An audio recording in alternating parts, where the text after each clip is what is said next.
Good evening, everyone, and welcome to another fantastic episode on TD Studio Hub live. We are live and direct TD Studio Hub, and we are here I'm here with Mr. Huan Lee, which is going to be co-hosting me for today's live show. And today we are going to be discussing about an interesting topic as regards Tinubu could have been the best president, but what went wrong? So it's a question that we are throwing out to our audience, and it's going to be a conversation, an intellectual conversation. We are not attacking. We do not belong to any political party. We are not attacking anyone in this live program. We just want an intelligent viewers to give their honest opinion about what went wrong. So my co-host, Mr. Huan Lee, what do you have to say? Because the present administration, if they could have allowed the opposition party to have a say or have an opposition topics or criticism, they can withstand the criticism. Do you think Tinubu's administration could have been the best ever administration so far? Absolutely. Listen, I don't know what happened with the current administration. It was a big miscalculation. Yeah. For us at the private sector, we do not have anything to do with whatever their political calculation. That's their own choice of life. They have chosen to be politicians, and we wish them best. But we sit at the sidelines, analyze things intellectually, and then looking at some of the decisions and policies of the government, prioritizing the opposition as a policy was a miscalculation. The current president of Nigeria could have been the best president in terms of his reforms, bold and courageous. But he could have been balanced if he allowed the oppositions to thrive. There could have been more interactions, conversations. By the conversations, opening the doors for conversation, he brings out intellectual inputs. And he will be tapping into the opposition's policies, because the opposition is standing by, telling him they will do more. And do more meaning they will be countering, showing weaknesses. Yes, countering with their own manifestos and then policies, if allowed to be in government. Because the opposition should be government in waiting. And that's where you see from the advanced democracies like the US, the UK, we'll talk about the Republicans and the Democrats, and of course in the UK as well. So they come up with superior ideas, superior intellectual knowledge, showing that they are capable of handling the complex country called Nigeria, the economy, education, science, everything that you can talk about. So while he's churning his policies, the work of the opposition is to begin to counter it. And as they are countering it, they are opening their eyes to some of the weak points in those policies. Now, you do not allow conversation. What happens is that you choke people, the opposition, to silence them. And when you silence people, they're not going to talk. They keep mute. Now, they could have been able to point out your weakness. And that your weakness, you rework your policy as an intellect. So now, they're not saying anything. What do? You put them on the survival mode. So they are not even reading your policies anymore. They are thinking on the next court case, whether they can deregister them or whether they will be on the parlor. Those conversations are not helping. And that's why you see a lot of people who are honest to have opportunity to interact with the president, who are not politicians, who do not have anything to benefit from the corridor of power. When they speak, you see them speaking the raw truth. And that truth could have been helped if they allowed the opposition to strive.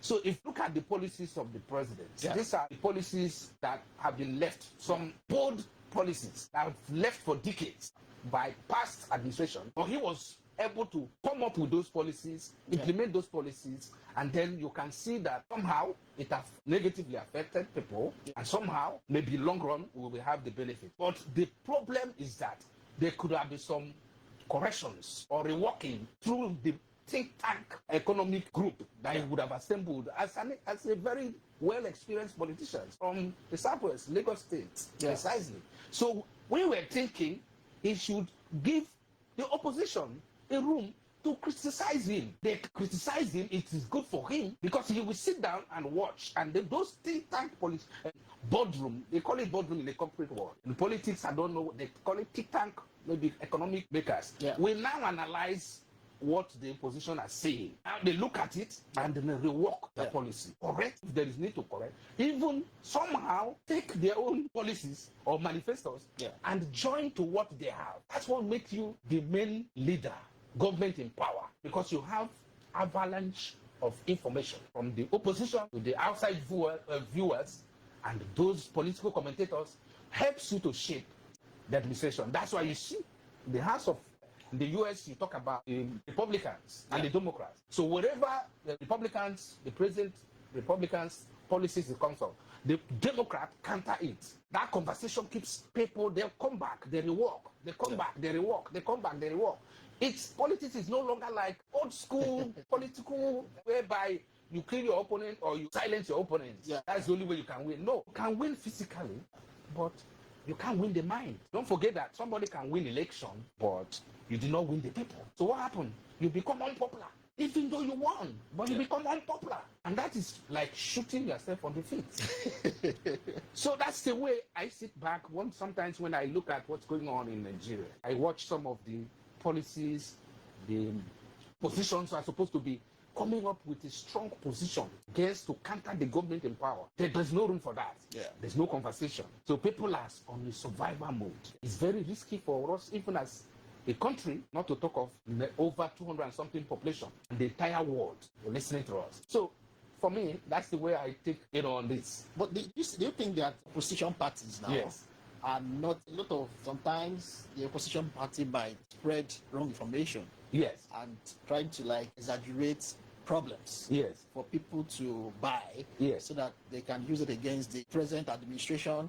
So does that mean that probably, if not that, probably the present administration is looking to counter that aspect so that the opposition party will not use this information to mislead the citizens and spread rumor or exaggerate poor governance.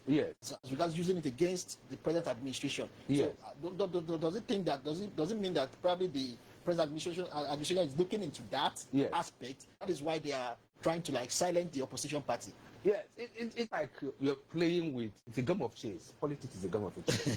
So you are looking for the best way to maneuver, and then the thing is this: whether they use it to misinform people. That's why he has routine of aides. How many aides does he have? Political this, political advisor this, political that, political. Those are the people that will be countering it. It's not dishing out statements. It's when I said in electricity, power generation, we have XYZ, and this is what we have now. Okay, on road construction, that infrastructure, we have this. This is what we make on ground. This is what we're able to add. Okay, so in coming from education, this is what we're able to do. This was what we got on ground. This was what we do. Now, coming from security, we met the level of decadence in security. This is where we are now. We're able to recover this, recover that. So we're able to increase manpower, fire, the arms. I'm talking about arms and intelligent gathering and all that. So restructuring all those armed forces, restructuring the police, restructuring the other paramilitaries. Now, even if the oppositions are springing off, whether it is their own lies or whether they're saying the truth, then people will read in between the line. When they're reading between the line, they will know whether the opposition are saying truth or they're lying. And so himself silencing them, it's not helping this administration. It's even painting them bad. Because they will continue to make blunder. What happened? Opposition are not giving them their own tactics, their own policies, their own manifesto. They are hiding it. Why? Because they are running away from them. Instead of facing them and then share their policies, they hide it. Because if you talk, they either arrest you or they label you with something. So what do? You silent. And then you wait somehow. They keep making mistakes. And instead of them to be correcting the mistakes, they will tell you, no, you have nothing to offer. And it's very bad.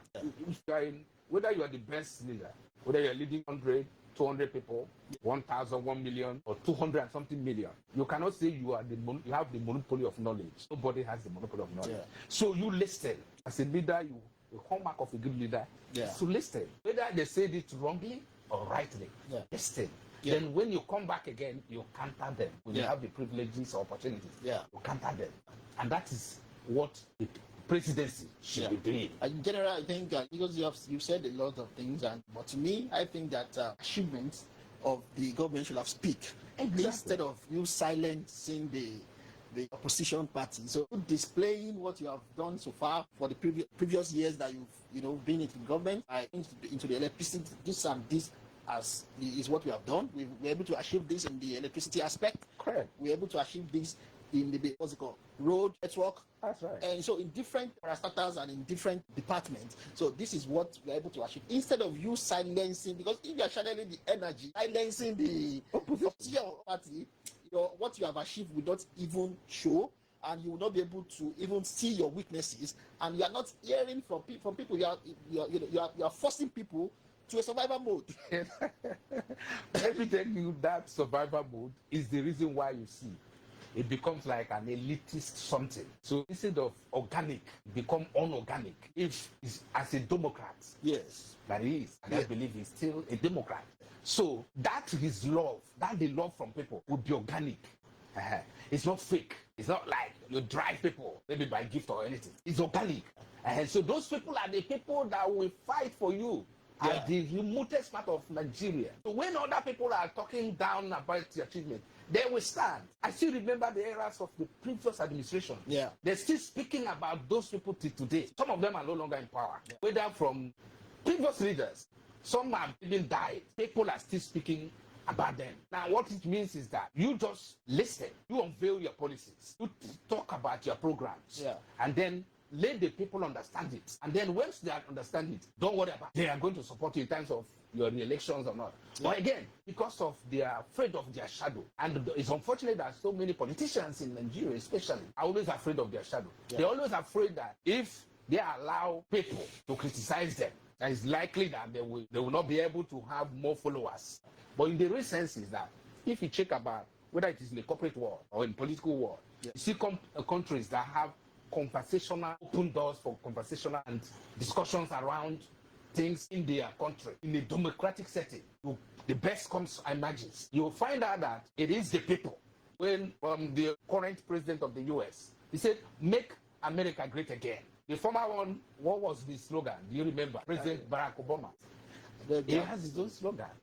So that slogan, even Biden had his own slogan. Now he came in, he wrote on his own slogan, which was, what was the slogan of the current one? Donald Trump. Our current president. Tinubu, remember. That was just the phrase he used in a particular state. But he has his own slogan. And that's why, because that's what I'm talking about. If they allow the very to have a conversation, you will know that slogan. You will know it. You will know it because it will become a popular something. But because look at their level of education, you cannot even remember the slogan of the current president. Normally, even a village person will know the slogan of America. Make America great again. He emphasizes it all the time. And then he's doing it and he's following the slogan. The people, the Americans say America first. Get it? That's what they should be talking about. So when the president comes or his aide, they'll be talking about those things. Those things will be anchored on the policy, the program, the slogan, and all of those things. But what do we see? Court case, court case, court case. This one. Like, why are we not having conversation? Why are we not having conversation? Don't you think that sometimes it is those aides that around the president that is really doing that job that they were not being sent by the president? Let's take Osun State, for example. That Osun State, this thing was freezed prior to the election. But the president was not aware. And they instructed that they should unfreeze it. Can we say that those aides are even a problem? You sack them. Sack them, yes. You take action. You employ them now. You sack them. There's no excuses for. You take action so that no one else will repeat that same mistake again. That's why he's the commander-in-chief. Don't forget of the armed forces. So if you are any of your aides do something that you do not authorize, you sack them. They don't tolerate those things in the corporate world. So there's nothing like, because that's what we're talking about here. By the time you show, a leader shows by good example. A good leader shows by good example.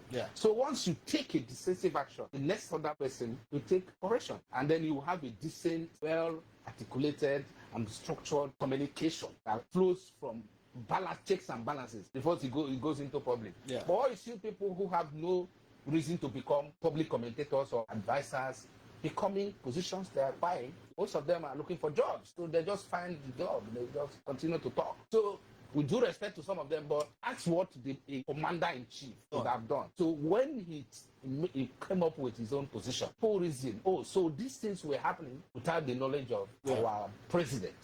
Because Nigeria is big enough and is the most popular country in Africa. So Nigeria needs a leadership that can listen, that can communicate, and that can be held responsible. So not being trying to dodge criticism, yes, and trying to shock the opposition party, yes, so that they will not be able to breathe or they will not be able to talk. That is what we are even experiencing right now. The opposition party are not even saying anything, not even talking, because all of them are scared of being arrested. That's the thing.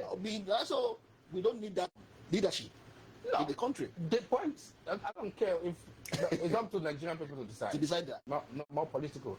What I'm saying is, the sense is that he could have helped him make his government popular by allowing people to speak, whether they are political position, whether they are independent political commentators. Let them talk. Listen to them. Take notes. Go back to the boardroom, which is your advisors. Rework.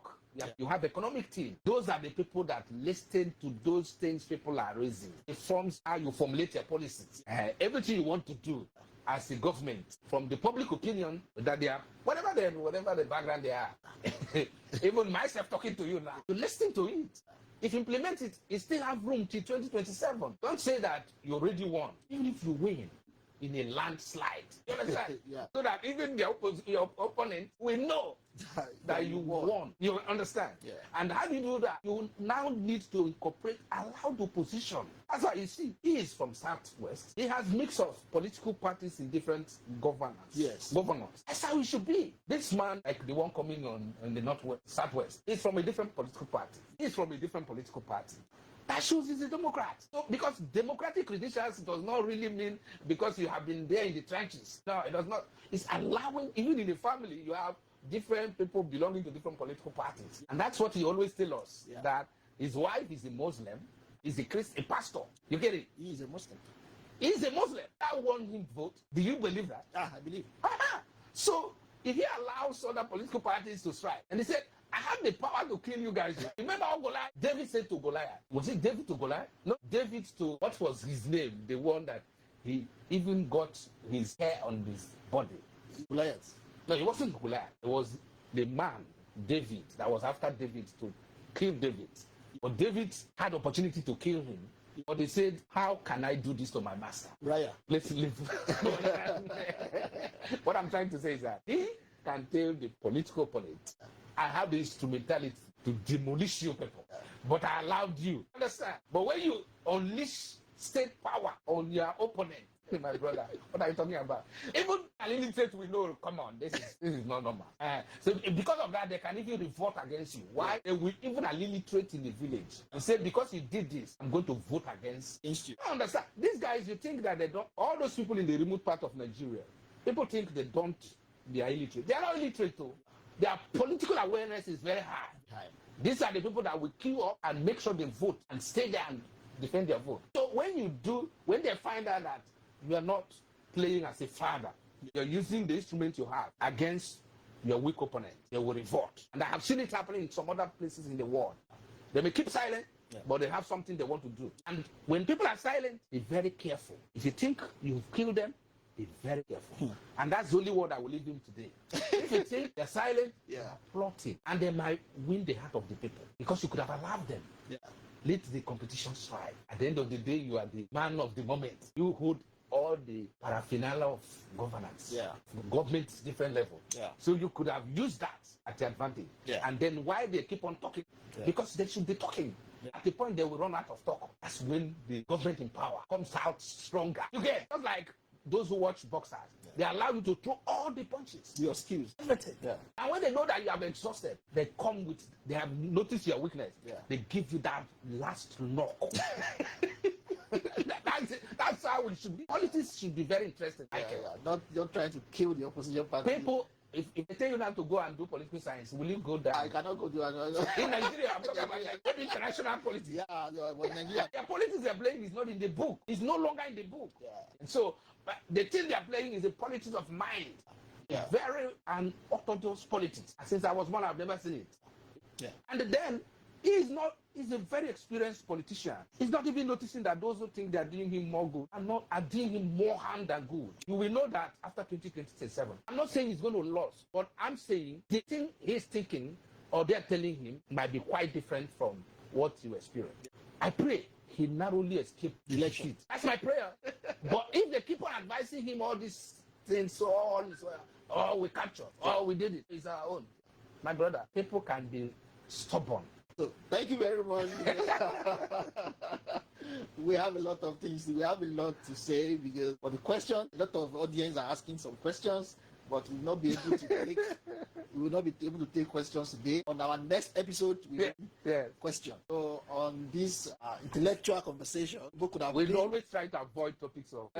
We did not belong to any. No, we don't want to get involved into this intellectual conversation. Yes. And with the right minded. So please, if you really enjoy this program, yes, they should watch it. They should watch it. All those the aides of the president, they should watch it. Yes, they should watch it and go back to their diary and recalculate and recalibrate because what they're doing, they're not. I've never seen this. They have been seeing some administration. They need to recap, and they are very brilliant people. Very brilliant. Well, I don't even understand what's going on. I don't even understand what's going on. They just try. They know what they are doing. To me, they just want to subject everybody to a survivor mood so that they will not be exposed and see how it plays out. How it plays out. Let's see how it plays out. Yeah, let's see how it plays out. Thank you very much. And we hope that you really enjoy today's episode. Still hope on to the next episode will be coming live on our studio here at our studio here. Yes. Next week. We are going to see you next time. And my co-host, what do you have to say to the audience and also the politicians that are involved in this? That's how it plays out. Okay. Survival mode continue. Thank you very much for watching, and we will see you next week. Thank you very much. Thank you.